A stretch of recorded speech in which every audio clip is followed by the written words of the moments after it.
Assalamualaikum warahmatullahi wabarakatuh. Perkenalkan, nama saya Grandis Dwi Artanti dengan NIM G00237071 dari kelompok A5. Di sini saya akan menjelaskan tentang laporan praktikum anatomi blok 2.3.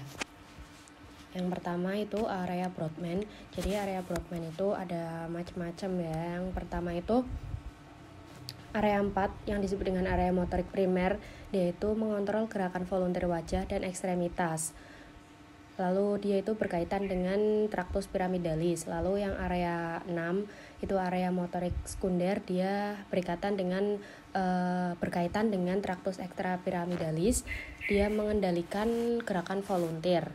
Selanjutnya ada area 3, 1 dan 2 itu area sensorik primer untuk mengenali sumber, kualitas dan kuantitas dari suhu, nyeri dan raba tekan.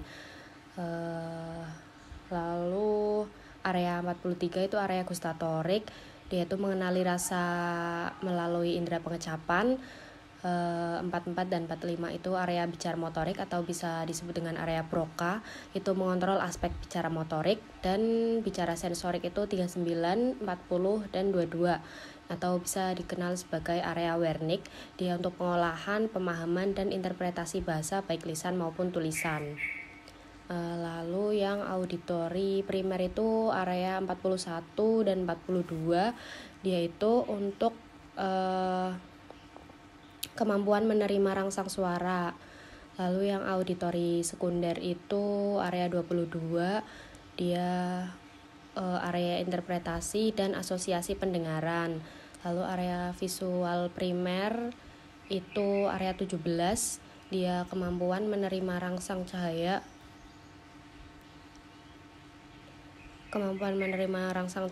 Lalu area visual sekunder itu area 18 dan 19 itu sebagai persepsi visual kompleks seperti warna, gerak, arah objek gitu. Lalu lanjut ke tractus pyramidalis. Jadi tractus pyramidalis itu merupakan jaras dari area motorik primer dan sekunder, tepatnya di area Brodmann 4 dan 6 yang berjalan menuju medulla spinalis dan berakhir di cornu anterior medulla spinalis afferens. Saat melewati decussatio pyramidalis itu terdapat serabut yang menyilang ke arah kontralateral yang disebut sebagai tractus corticospinalis lateralis. Nah, yang tidak menyilang itu disebut tractus corticospinalis anterior. Jadi tractus pyramidalis juga bisa disebut dengan corticospinalis. Lalu lanjut ke tractus extrapyramidalis, yaitu berfungsi sebagai pengendali aktivitas motorik yang dicetuskan oleh korteks motorik cerebri dan tractus pyramidalis atau sebagai penunjang fungsi tractus pyramidalis. Nah, dia itu dibagi menjadi 4, yaitu ada tractus vestibulospinalis sebagai keseimbangan dan tonus otot, lalu tractus reticulospinalis ventrolateral yang berasal dari pons, lalu ada tractus reticulospinalis lateralis yang berasal dari medulla oblongata, dan tractus spinalis yang berasal dari mesencephalon menuju medulla spinalis. Ini anatomi mesencephalon. Jadi mesencephalon itu dia ada kavitas dan dindingnya, lalu dia itu dibagi menjadi 3, yaitu prosencephalon atau forebrain, lalu mesencephalon atau midbrain, dan rhombencephalon atau hindbrain. Nah, dia itu nanti akan berdiferensiasi menjadi prosencephalon itu akan menjadi telencephalon dan diencephalon, lalu mesencephalon tetap menjadi mesencephalon, dan rhombencephalon akan menjadi metencephalon dan diencephalon. Nah, pada minggu ke-5 sampai minggu ke-8 itu si telencephalon akan pada dindingnya itu akan menjadi cerebrum, lalu diencephalon akan menjadi thalamus, hipotalamus, dan epitalamus. Lalu mesencephalon itu akan menjadi midbrain, dan metencephalon akan menjadi pons dan cerebellum, mencephalon akan menjadi medulla oblongata. Sedangkan kavitasnya itu pada minggu ke-20 itu si telencephalon akan menjadi ventricle lateral, lalu diencephalon akan menjadi ventricle tertius, lalu mesencephalon akan menjadi aqueductus mesencephali, dan metencephalon itu akan menjadi apa ya namanya ya, pokoknya nanti akan dibagi menjadi bagian atas dan bagian bawah. Ini apa ya, lupa. Lalu ini anatomi ensefalon ya. Jadi tadi kan dari ini prosencephalon, mesencephalon, dan rhombencephalon itu nanti akan ada cerebrum, terus cerebellum, terus diencephalon itu yang ada thalamus dan hipotalamus, terus ada midbrain. Dari brainstem itu ada midbrain, pons, dan medulla oblongata. Nah, lanjut ke anatomi medulla spinalis. Jadi dia itu nanti akan ada pembesaran pada intumescentia cervicalis dan intumescentia lumbalis. Tepatnya di intumescentia cervicalis itu C3 sampai T2 itu pembesarannya itu ada di C6. Itu kan dia akan mensyarafi ekstremitas superior gitu. Lalu yang intumescentia lumbalis itu dari T10 sampai L2, dia pembesarannya itu ada di T12, itu akan mensyarafi ekstremitas inferior. Lalu ada conus medullaris, dia itu ujung inferior dari medulla spinalis yang membentuk kerucut, ini yang warna merah. Terus ada cauda equina, dia struktur buntut yang radicis lumbalis et sacralis. Tuh, nanti ini akan berlanjut. Lalu ini ada struktur medulla spinalis itu ada struktur eksterna dan interna. Untuk struktur eksternanya itu ada visura mediana anterior, sulcus mediana posterior, sulcus anterolateralis, dan sulcus posterolateralis. Untuk struktur internanya itu ada substantia alba dan substantia grisea, di mana substantia alba itu warnanya lebih putih ya. Warnanya putih karena isinya adalah serabut saraf yang terselubung mielin. Lalu dia terdiri dari funiculus anterior, lateral, dan funiculus posterior. Lalu yang substantia grisea itu warnanya abu-abu karena didominasi oleh badan sel saraf. Lalu di tengahnya itu terdapat kanalis centralis yang nantinya akan terisi LCS atau cairan gitu hingga ke ventriculus terminal. Lanjut nervus cranialis dan tempat keluarnya. Jadi ini nervus cranialis, tempat keluarnya yang lunak itu ada encephalon dan truncus cerebri. Untuk encephalon itu ada nervus 1 dan 2, lalu untuk truncus cerebri itu tepatnya nervus 3 dan 4 itu dia akan keluar di mesencephalon, lalu nervus 5 sampai nervus 8 itu akan keluar di pons, dan nervus 9 sampai 12 itu akan keluar di medulla oblongata. Nah, jadi ini nervus cranialis.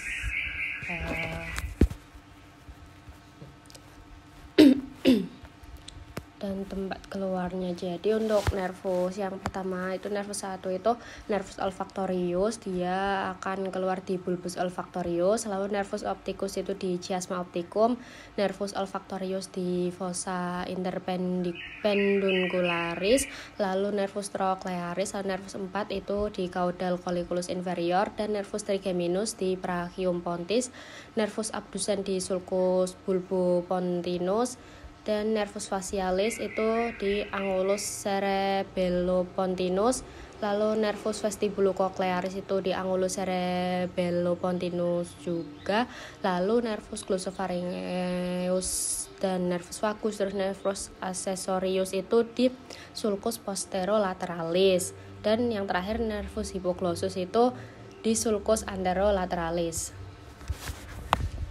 Lanjut, ini ada circulus arteriosus willisi.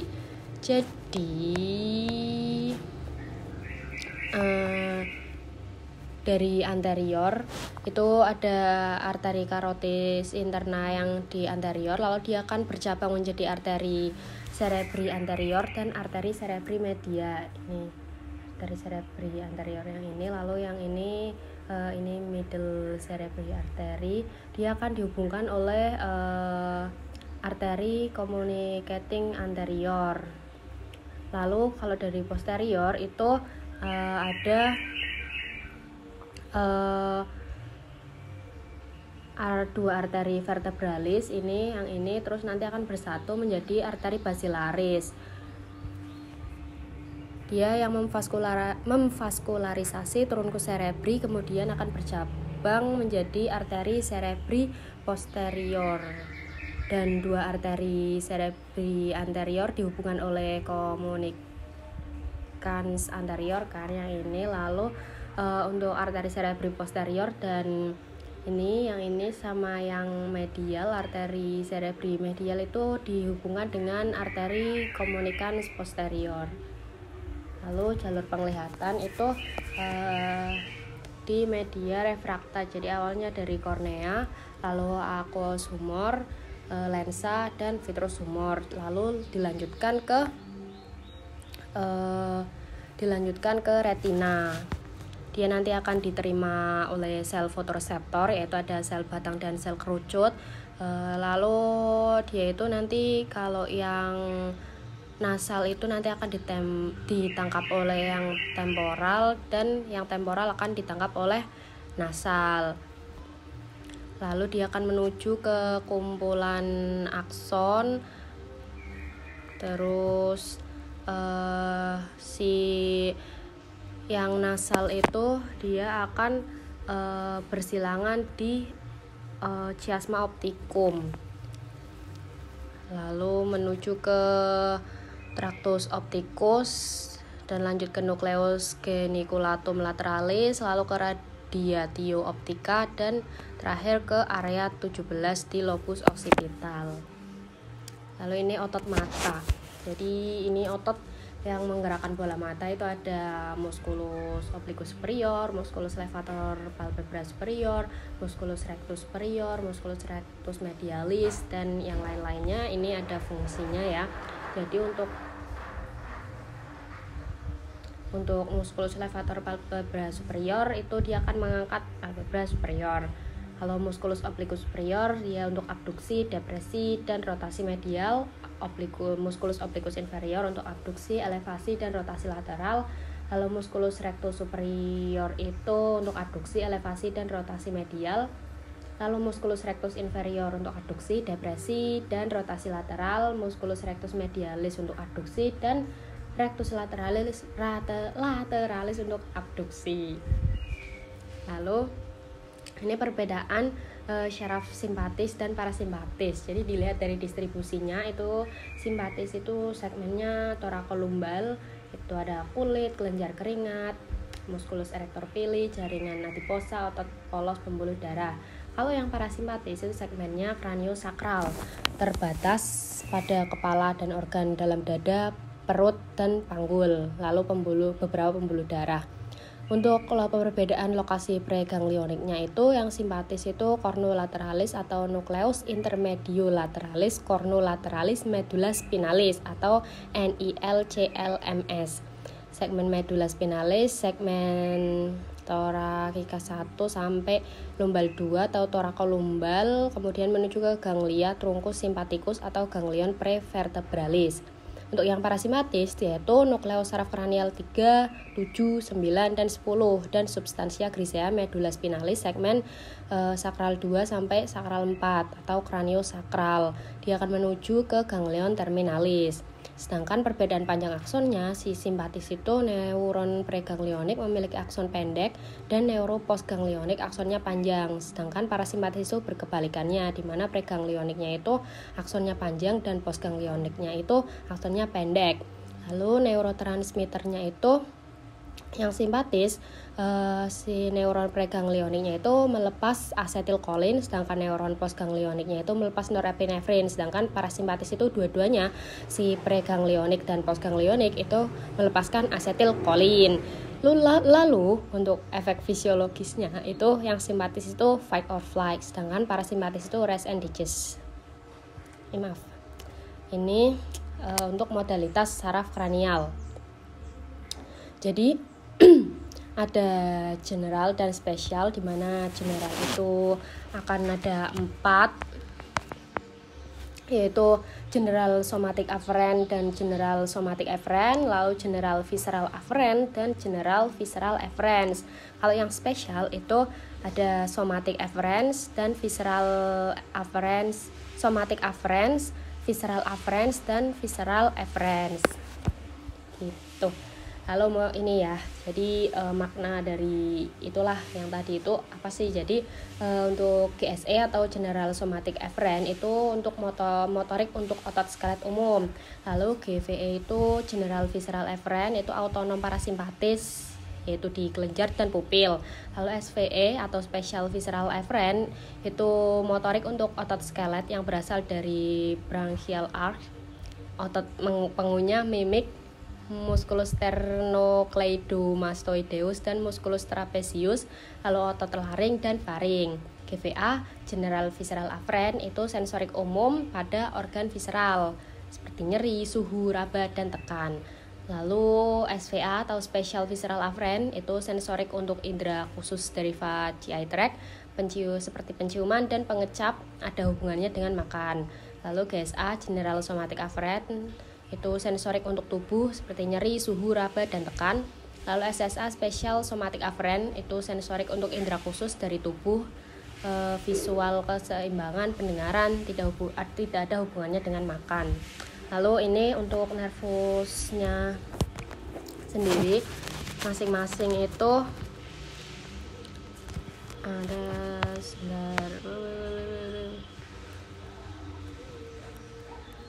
untuk yang pertama itu nervus 1, nervus olfactorius itu modalitasnya itu SVA, lalu nervus opticus itu SSA, nervus oculomotorius itu GSE dan GVE, nervus trochlearis itu GSE, dan nervus kelima itu trigeminus itu SVE dan GSA, lalu abdusen itu GSE, dan nervus facialis itu GPE, SVE, SVA, dan GSA. Lalu vestibulococlearis itu SSA,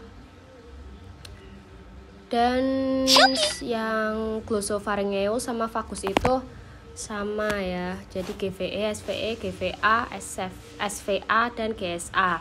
Lalu nervus accessorius itu SVE, dan nervus hypoglossus itu GSE. Baik, sekian penjelasan dari saya. Mohon maaf apabila ada kesalahan kata atau penjelasan, mohon koreksinya. Wassalamualaikum warahmatullahi wabarakatuh. Terima kasih.